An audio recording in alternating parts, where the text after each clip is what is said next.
In the kingdom of Ashevale, strength was everything. A wolf's worth was measured by the power of its howl, the speed of its shift, and the fear it could put into an enemy's heart. At the very top of this world stood King Draven Thorn, the Alpha King, a man whose roar alone could shake the walls of the great stone keep. He had never lost a fight, he had never bowed to anyone, and he had never once believed that weakness could hide something powerful. Far below him, in the quiet corners of the kingdom, lived a young woman named Alira Voss. She was an Omega, the lowest rank among the wolves, and she could not fully shift the way the others could. When she tried, her wolf form came out small, thin, and trembling, nothing like the powerful beasts that prowled through Ashevale's forests.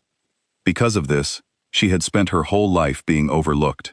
She cooked, she cleaned, she stayed silent in rooms full of people who spoke louder than her, and she had long since stopped expecting anyone to notice her at all. But an old and sacred ceremony called the Trial of Voices was about to change everything. Every generation, before any great war, the wolves of Ashevale gathered to perform this trial. It was said that ancient spirit wolves, older than the kingdom itself, lived beneath the land, sleeping in silence unless called upon. Long ago, these ancient wolves had guided and protected the first wolves who ever lived.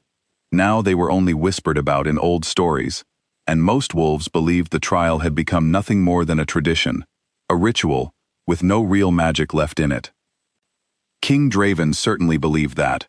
He agreed to hold the trial only because his advisors insisted the people needed hope before marching into battle against a rising enemy force. He stood at the front of the ceremony grounds, tall and commanding, expecting nothing more than an empty show. One by one, the strongest wolves in his court stepped forward and called out toward the earth, their voices booming with confidence. Nothing happened. Even Draven himself, when his turn came, threw his head back and let out a roar so powerful it echoed across the mountains. The ground stayed silent. Nothing stirred. The court began to whisper. Some feared the old magic was gone forever. Draven's jaw tightened with frustration, though he hid it well behind a proud expression. Then, almost as an afterthought, one of the elders gestured toward Alira, who stood near the very back of the crowd, half hidden behind taller wolves. It was tradition that every wolf in the kingdom take part, even the lowest ranked among them, so she was called forward only to complete the formality. A few people snickered. Someone muttered that it was a waste of time. Draven barely looked at her. Alira's hands trembled as she stepped into the open space at the center of the ceremony grounds. She had never spoken in front of so many people before. Her heart pounded, and for a moment, she almost turned to run, but something inside her, some quiet strength she had never noticed before, kept her feet planted.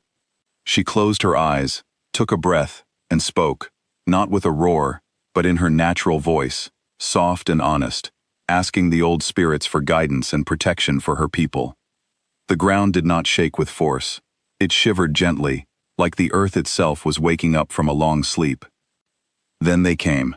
Tall, glowing shapes rose from the soil, wolves larger than any living creature in the kingdom, their fur shimmering like moonlight on water.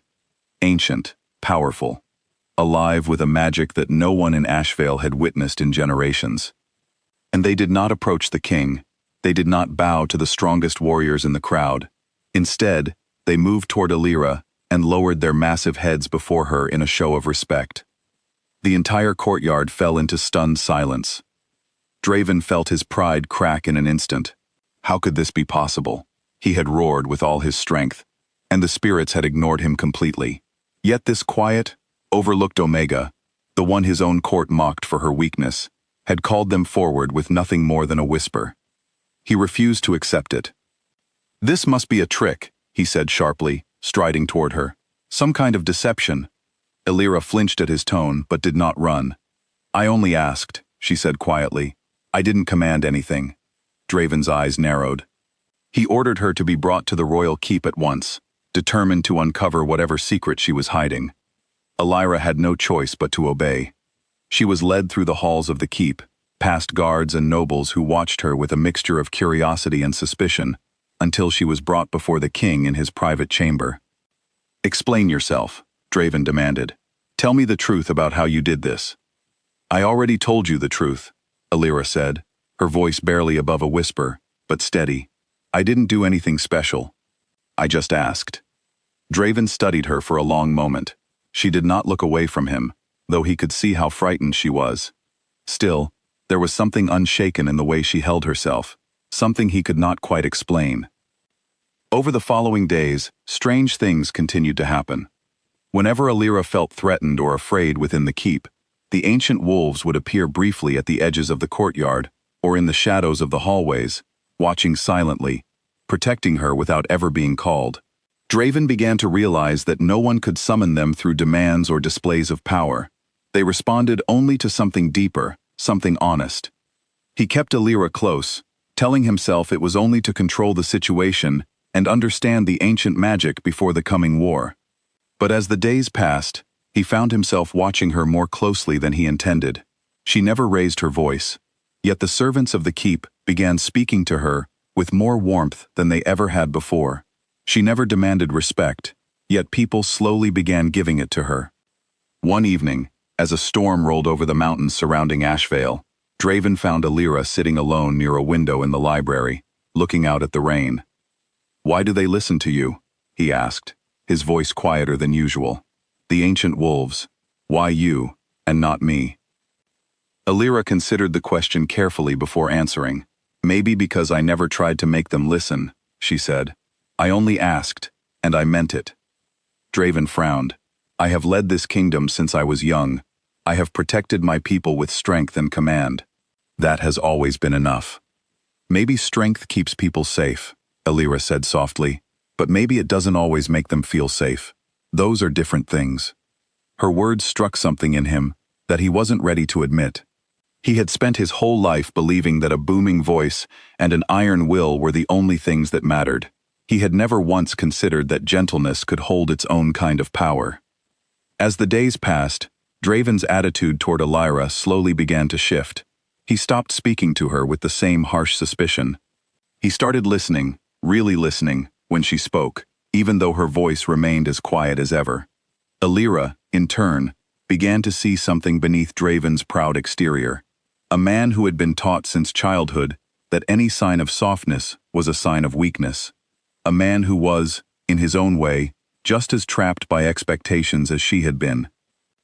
But there was little time for this quiet understanding to grow, because the enemy army was drawing closer to Ashevale's borders every day. The threat came from a rival kingdom, led by a commander named Cale Draymore, a ruthless leader who had broken an ancient pact with the spirit wolves generations ago through cruelty and violence. Ever since that betrayal, the spirits had remained hidden and silent, refusing to aid any kingdom, until Alira's voice had called them forward once more. Scouts returned to the keep with grim news. Cale's forces were larger and better prepared than anyone had expected, and they were advancing faster than Ashevale could ready its defenses. Draven gathered his commanders, preparing for a battle he feared his kingdom could not win through strength alone. It was an elder advisor, one of the few who still remembered the old stories in full, who revealed something that changed everything. The ancient pact with the spirit wolves, she explained, could only be renewed by a bloodline chosen by the spirits themselves, not by royal blood, not by strength, but by the wolf who had first spoken to them with honesty and kindness, generations ago. That bloodline, hidden and forgotten for years, was Alira's. Draven felt the weight of this news settle over him. Everything he had once mocked about her, her softness, her quiet nature, her supposed weakness, was in truth the very thing that could save his kingdom. As the enemy army reached the outskirts of Ashevale, panic spread through the keep. Draven called his people together, preparing to lead them into battle himself, as he always had. But this time, he did something he had never done before. In front of his entire court, he turned to Alira and knelt before her. Gasps spread through the hall. No one had ever seen the Alpha King kneel to anyone. "I mocked you," Draven said, his voice steady despite the vulnerability in his words. "I called you weak. I was wrong. I ask for your help, not as your king commanding you, but as a man asking for the strength I do not have." Alira looked at him, stunned by the sincerity in his eyes. For the first time, she saw not a proud king, but someone humbled, someone willing to change. "I will try," she said softly. "But I can only ask. I cannot command them." "That may be exactly what we need," Draven replied. Together, they walked to the edge of the battlefield. As the enemy forces approached, banners raised, drums beating like a heartbeat of war. Illyra stood at the front, her knees trembling, her voice barely steady, yet she did not run. She closed her eyes and spoke, not with demands, not with pride, but with an honest, desperate plea for her people, for the innocent lives that would be lost if the ancient wolves did not answer. For a long, terrifying moment, nothing happened. Then the earth began to tremble. The ancient wolves rose from the ground in full force this time, dozens of them, glowing like moonlight given form, towering over the battlefield with an ancient power that made even the bravest enemy soldiers stumble back in fear. They surged forward, not attacking with senseless violence, but standing as an unbreakable wall between Ashevale and its enemies, forcing Kael's forces to retreat in confusion and awe. The battle that many had feared would bring destruction ended without a single life lost on Ashevale's side. Word spread quickly that the ancient pact had been restored, not through the strength of a king's roar, but through the quiet courage of a woman once dismissed as the weakest among them. In the days that followed, Ashevale began to change. Draven stood before his people and announced the end of the old law that ranked wolves purely by ferocity and dominance. True strength, he said, was not always loud. Sometimes it was found in patience, in honesty, and in the quiet voice of someone brave enough to speak the truth, even when no one was listening. Illyra, who had spent her whole life believing she would never be more than overlooked, was given a new title, not as a conquest of the king, not as a prize to be claimed, but as an equal, chosen by the ancient wolves themselves to stand beside him as the kingdom's guide. Draven, in quiet moments, often found himself thinking back to the day he had mocked her in front of the entire court, certain that her softness meant she had nothing to offer. He had been wrong in a way that humbled him completely, and he was grateful every day that the ancient wolves had shown him the truth before it was too late. Illyra, for her part, no longer stood in the shadows. She still spoke softly. She still preferred quiet moments over loud declarations. But now, when she spoke, the entire kingdom listened, not because she demanded it, but because they had seen, with their own eyes, the power that lived within a gentle and honest heart. And so it was said, for many years afterward, that the fiercest king Ashevale had ever known was not humbled by the blade of an enemy, nor by the strength of a rival army, but by the quiet voice of a woman he once dared to mock, a voice that ancient wolves, wiser than any king, had chosen to answer.